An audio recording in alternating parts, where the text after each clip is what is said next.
ਇੱਕ ਨੌਜਵਾਨ ਸੀ ਤੇ ਉਹਨੇ ਇਹਨਾਂ ਬਜ਼ੁਰਗ ਨੂੰ ਪੁੱਛਿਆ ਕਿ ਹਸਦ ਕਿਸ ਚੀਜ਼ ਦਾ ਨਾਂ ਹੈ।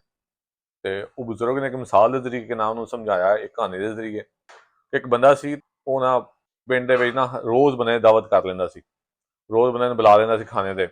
ਉਹ ਪੂਰਾ ਪਿੰਡ ਹੀ ਨਾ ਉਹਦੇ ਘਰ ਜਾ ਕੇ ਨਾ ਖਾਣਾ ਖਾਣਾ ਹੁੰਦਾ ਸੀ। ਉਹਨੇ ਕਿਹਾ ਸੀ ਜੋ ਬੰਦਾ ਦਾ ਨਾ ਗਰੀਬ ਹੋਵੇ, ਜਿਸ ਕੋਲ ਖਾਣਾ ਛਾਣਾ ਨਾ ਹੋਵੇ, ਉਹ ਮੇਰੇ ਘਰ ਆ ਖਾਣਾ ਖਾਏ। ਉਹ ਇੱਕ ਉਹਦਾ ਦੋਸਤ ਸੀ ਤੇ ਉਹ ਬੜਾ ਪਰੇਸ਼ਾਨ, ਕਹਿੰਦਾ ਯਾਰ ਆਹ ਭੁੱਖਾ ਨੰਗਾਵੇ ਤੇ ਪੂਰੇ ਪਿੰਡ ਨੂੰ ਰੋਟੀ ਖਵਾਉਂਦਾ। ਜਿਹੜਾ ਬੰਦਾ ਕੋ ਰਾਹਗੀਰ ਹੁੰਦਾ, ਕੋਈ ਮੁਸਾਫਰ ਹੁੰਦਾ, ਉਹ ਇਹਦੇ ਕੋ ਆ ਕੇ ਰੋਟੀ ਖਾਂਦਾ। ਉਹਨੇ ਉਹਨੂੰ ਪੁੱਛਿਆ, ਹਾਂਜੀ ਇਹ ਕੀ ਚੱਕਰ ਹੈ? ਉਹਨੇ ਕਿਹਾ ਹੈ ਤਾਂ ਰਾਜ਼ ਦੀ ਗੱਲ ਪਤਾ, ਪਰ ਮੈਂ ਤੈਨੂੰ ਦੱਸ ਦਿੰਦਾ ਵਾਂ। ਉਹਨੇ ਕਿਹਾ ਗੱਲ ਇਹ ਵੇ ਕਿ ਮੈਂ ਨਾ 10 ਸਾਲ ਇਬਾਦਤ ਕੀਤੀ ਤੇ ਗੈਬ ਤੋਂ ਆਵਾਜ਼ ਆਈ, ਮੰਗ ਕੀ ਮੰਗਣਾ? ਤੇ ਮੈਂ ਆਖਿਆ ਯਾ ਅੱਲਾ ਕੋਈ ਨਾ ਵਸੀਲਾ ਬਣਾ ਦੇ ਤੇ ਕੋਈ ਭੁੱਖਾ ਨਾ ਸੋਵੇ। ਆ ਦੇਗ ਆ ਗਈ ਕਿ ਮੈਂ ਜੋ ਕਹਿਣਾ ਇਹ ਚ ਪੱਕ ਜਾਂਦਾ ਤੇ ਮੈਂ ਵੰਡੀ ਆਉਣਾ ਵਾਂ, ਜੋ ਕਹਿਣਾ ਇਹ ਚ ਪੱਕ ਜਾਂਦਾ ਤੇ ਉਹ ਮੈਂ ਲੋਕਾਂ ਨੂੰ ਦੇਈ ਆਉਣਾ ਵਾਂ। ਮੈਂ ਵੀ ਖੁਸ਼, ਲੋਕੀ ਵੀ ਖੁਸ਼ ਨੇ, ਠੀਕ ਹੈ, ਲੋਕੀ ਦੁਆਵਾਂ ਦਿੰਦੇ ਨੇ ਮੈਨੂੰ। ਉਹ ਬੰਦਾ ਚਲਾ ਗਿਆ ਘਰ। ਘਰ ਗਿਆ ਤਾਂ ਉਹਨੇ ਇਬਾਦਤ ਸ਼ੁਰੂ ਕਰ ਦਿੱਤੀ। 5 ਸਾਲ 10 ਸਾਲ ਲੰਘ ਗਏ, ਆਵਾਜ਼ ਕੋਈ ਨਹੀਂ ਆਈ, ਕੋਈ ਵੀ।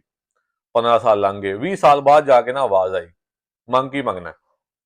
ਉਹਨੇ ਕਿਹਾ ਯਾ ਅੱਲਾ ਕੀ ਨਾਮ ਹੈ, ਮੈਨੂੰ ਭਾਵੇਂ ਕੁਛ ਨਾ ਦੇ, ਜਿਹੜੀ ਉਹਨੂੰ ਦੇਖ ਦਿੱਤੀ ਆ ਉਹ ਖੋਲ ਹੈ। ਐਸੇ ਚੀਜ਼ ਦਾ ਨਾਂ ਅਸਦ ਹੈ।